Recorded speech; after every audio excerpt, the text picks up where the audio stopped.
좀 단순하고 쉬운 유형의 작업들, 반복되는 작업들, 이런 것들은 인공지능의 도움을 점점 더 많이 받을 것 같다.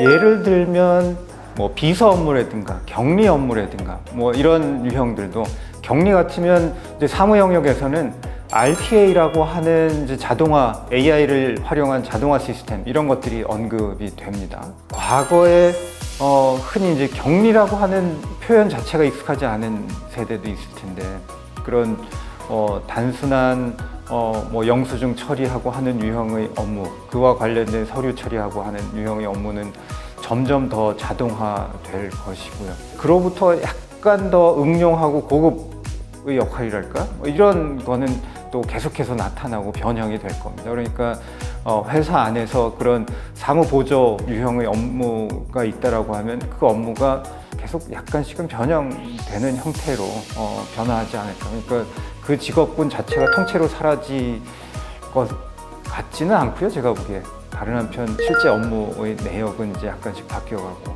예를 들면 과거의 로펌에서는요, 이제 타이핑을 해주는 직업군이 따로 있었고, 이제 변호사 중에 10년, 20년 경험이 있는 분들은 어떻게 서류 작업을 하냐 하면 문서를 작성하고 서면을 작성하고 할 때 자기가 직접 타이핑을 안 하고 말로 표현을 하면 그 말을 그대로 받아 적거나 타이핑을 하는 이제 그런 일들이 이제 그런 직업군이 있었는데, 지금은 이제 그렇게 타이핑하는 거를 전문으로 하는 직업군은 없죠. 근데 대신에 그 변호사가, 이제 경험 있는 변호사가 만약에 녹음을 한다라고 하면 그걸 자동으로 변환시킨 다음에 그걸 정확하게 변환이 됐는지, 포맷에 맞추어서 됐는지, 각주를 어떤 식으로 다룰 것인지, 뭐 이런 조금 더 변형되고 약간 더 응용 또는 전문화된 뭐 그런 역할을 하는 직업군이 이제 나타나거나 이제 변화가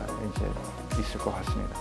그러니까 저는 그런 맥락에서는 직업이 사라진다라는 것보다는 변화하고 아니면 진화한다라는 말이 더 좋지 않을까 싶어요. 세상은 뭐 진보하는 경우도 있고 후퇴하는 경우도 있겠지만 시각에 따라서 어떤 식으로건 변화를 하고, 그게 일종의 진화 과정을 거치는 것 아닌가.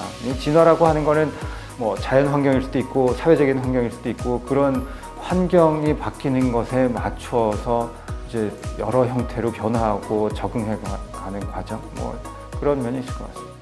앞으로 인공지능 기술이 어떤 식으로 더 진화하고 발전할지는 지켜봐야 되겠지만, 적어도 지금 세대 인공지능 기술을 전제로 하면 인공지능한테 책임을 추궁하는, 이제 이거는 사실은 별로 바람직하거나 현실적이지 않고요. 이 인공지능 기술의 뒤에 있는 그게 사람 개인일 수도 있고 또는 조직, 기업일 수도 있는데, 그런 그 배후에 있는 사람이나 조직한테 문제 상황에 대해서는 책임을 물을 수 있어야 하고 그게 필요하다고 봅니다. 사실은 인공지능 기술 개발하는 과정에서 데이터 가지고 데이터 클렌징이라는 표현을 쓰는데요. 인공지능 모형이 개발되고 이제 실제로 구현되는 과정을 생각해 보면 어떤 데이터를 어떻게 이제 수집하고 활용할 것인지, 뭐 학습용 DB는 어떻게 구축을 할 것인지, 또 지금 챗 GPT가 화제이긴 한데 GPT 같은 언어 모형 말고 다른 언어 모형도 사실은 세상에 많이 있거든요. 그러면 어떤 식의 언어 모형, 어떤 알고리즘을 쓸 것인지, 그런 의사결정을 하는 것은 결국은 사실은 뭐 다 사람인 것이고요. 그래서 그런 관점에서는 이제 사람이나 조직한테 뭐 이제 결과에 수반할 이제 책임을 묻는 것이 당연하고요. 우리 이제 개인정보보호법 올해 개정이 됐는데, 개인정보보호법 개정된 내용 중에는 인공지능을 활용한 자동화된 결정이 있을 때, 그리고 그런 결정이 개인의 어떤 권리나 책임에 중대한 영향을 미칠 때에는 그 자동화된 결정을 거부하거나 또는 그 결정에 대한 설명을 요구할 수 있는 이제 그런 조항도 이제 포함이 됐습니다. 그리고 아마 앞으로의 시대에는 그 인공지능을 활용한 의사결정에 있어서 개개인한테 어떤 권한을 부여할지, 또는 그 기술을 구현하는 주체한테 적절한 수준의 책임을 어떻게 부여할지 이게 이제 계속해서 고민할 과제가 될 것 같습니다.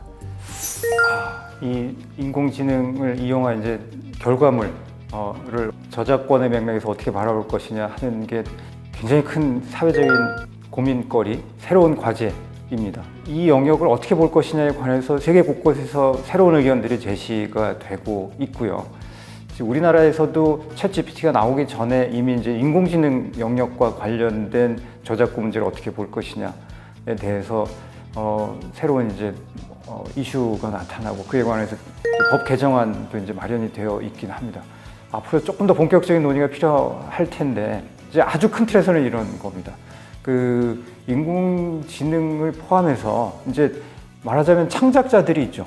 창작자들한테 어떻게 창작의 의욕을 심어줄 것이고 또는 기술을 잘 활용해서 더욱더 뭐랄까요 흥미로운 새로운 그런 창작물을 만드는데 이제 도움을 줄 것이냐. 그래서 창작 활동에 도움을 주는 것이 굉장히 커다란 한 축이 되고 또 다른 축은 뭐냐면 일단 이 기술을 이용을 해서 뭔가 결과물이 나오면 그 결과물은 가급적이면 많은 사람들이 다양하게 향유할 수 있어야 되는 거고요. 그래서 그 두 개의 커다란 사회적인 또는 정책적인 목표가 있는 겁니다. 하나는 창작 활동을 어떻게 북돋아 줄 거냐. 또 하나는 결과물을 사람들이 이렇게 쉽게 많이 활용할 수 있게 할 거냐. 그 두 가지 목표가 경우에 따라서는 약간 상충되는 면이 있습니다. 그래서 그런 상충될 수도 있는 사회적인 목표 사이에 어떻게 균형을 잡고 이 기술을 잘 활용하게 할 거냐라고 하는 이제 그런 큰 틀의 어떤 사회적인 과제를 놓고 앞으로 훨씬 더 본격적인 논의가 필요할 것 같고요.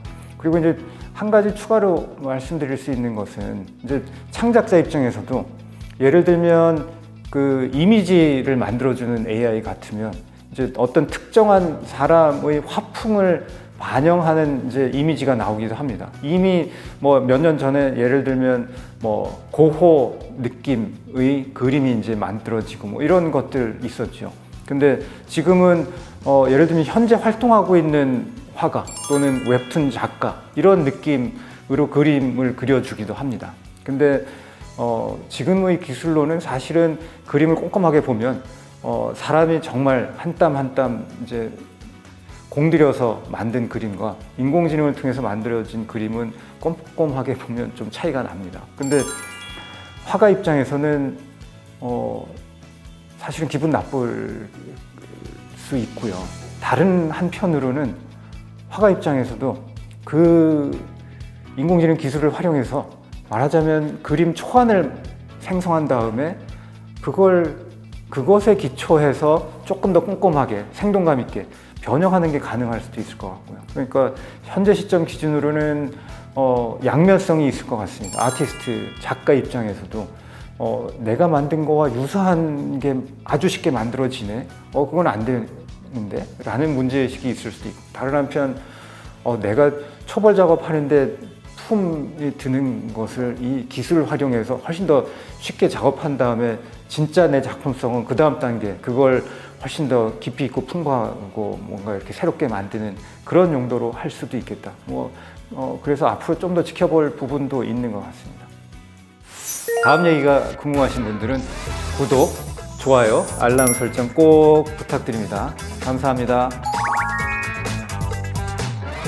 일단은 수집 자체에 대해서 문제를 삼을 수는 없겠지만 그게 애초에 합리적으로 예상할 수 있는 목적 범위 바깥으로 쓰인다라고 하면 이제 그에 대해서는 문제 제기를 할 수가 있을 것이고요. 정당한 문제 제기를 할 수 있는 방식과 절차를 어떻게 마련할 것이냐 이런 것들이 이제 앞으로 조금 더 고민이 필요한 영역이 될 것 같습니다.